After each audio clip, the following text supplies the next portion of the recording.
कि कम से कम 700 करोड़ रुपए का अभी नुकसान हुआ है और 55 के करीब लोग लापता है, जिसमें कुछ डेड बॉडी रिकवर हो गई है। अभी क्योंकि डेड बॉडी में हमने युद्ध स्तर पर कार्य शुरू किया है, हम चाहते हैं कि भविष्य में भगवान से हम यही प्रार्थना कर सकते हैं कि हिमाचल पर थोड़ा रहम कीजिए।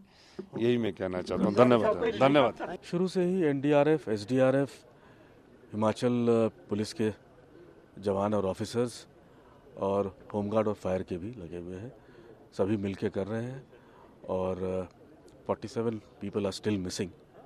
बाकी डेड बॉडीज़ कुछ निकाली गई हैं, स्ट्रैंडेड लोग निकाले गए हैं, अभी कोई स्ट्रैंडेड नहीं है हमारी जानकारी से। देखिए, हमारी सरकार उस पर पूरी नज़र रखे हैं।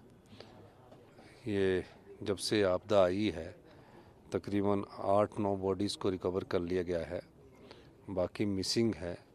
पिछले कल हमारे सब पीडब्ल्यूडी मिनिस्टर्स भी गए थे और डिप्टी चीफ मिनिस्टर भी गए थे। सभी मंत्रियों को जहाँ भी आपदा आई है उसके पर्टिकुलर जगह पर नज़र रखने को कहा गया है।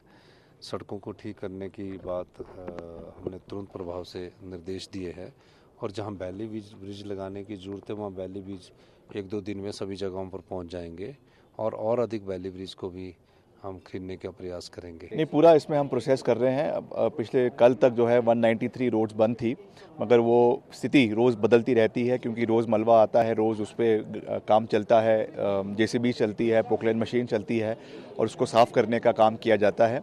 तो उस पर हम रेगुलरली पूरे प्रदेश पे मॉनिटरिंग कर रहे हैं। वैसे ही जो अभी अफेक्टेड एरियाज़ हैं उसकी भी हम रेगुलर मॉनिटरिंग कर रहे हैं। मैं कल पिछले 3 दिन से लगातार जो हमारे अफेक्टेड एरियाज़ हैं हमने वहाँ का दौरा किया है और जो वहाँ पे सहयोग किया जा सकता है हमारे विभाग द्वारा वो भी किया जा रहा है। उसके साथ मुख्यमंत्री जी और पूरा प्रशासन और सारी जो रेस्क्यू ऑपरेशन टीम्स है, एसडीआरएफ है, एनडीआरएफ है, पुलिस है, होमगार्ड है, सब मिलकर इसमें कार्य कर रहे हैं। नहीं, मेंबर ऑफ पार्लियामेंट जो चुने हुए हैं चारों लोकसभा के, उनको पूरी मजबूती से इस विषय को प्रधानमंत्री जी के समक्ष, केंद्रीय गृह मंत्री के समक्ष उठाना चाहिए और हिमाचल को डिजास्टर में ज़्यादा से ज़्यादा सहयोग मिले, ज़्यादा से ज़्यादा फंड्स मिले, ये प्रयास रहना चाहिए। हर चीज़ में राजनीति नहीं होनी चाहिए, ये समय राजनीति का नहीं है। तो मिलकर हमें एक परिवार की तरह आगे बढ़ना है, कंधे से कंधा मिलाकर आगे चलना है और जो भी यहाँ की वास्तविक परिस्थितियाँ हैं, धरातल की परिस्थितियाँ हैं, उससे केंद्रीय नेतृत्व को अवगत करवाने की आवश्यकता भी है और वहाँ से हिमाचल के लिए सहयोग लाने की आवश्यकता भी है। उम्मीद तो यही है कि हिमाचल को सबसे ज़्यादा सहयोग मिले क्योंकि दूसरी बार in a second time in a row consecutively ये हिमाचल को ऐसा इस तरीके का ये हमको देखा है।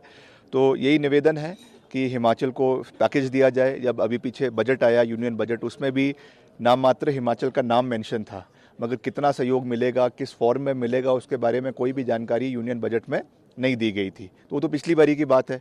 अब उसके बाद फिर से ये डिज़ास्टर हो गया है और कितने करोड़ों का नुकसान हुआ है, ब्रिजेस बह गए हैं, रोड्स बह गए हैं, घर बह गए हैं।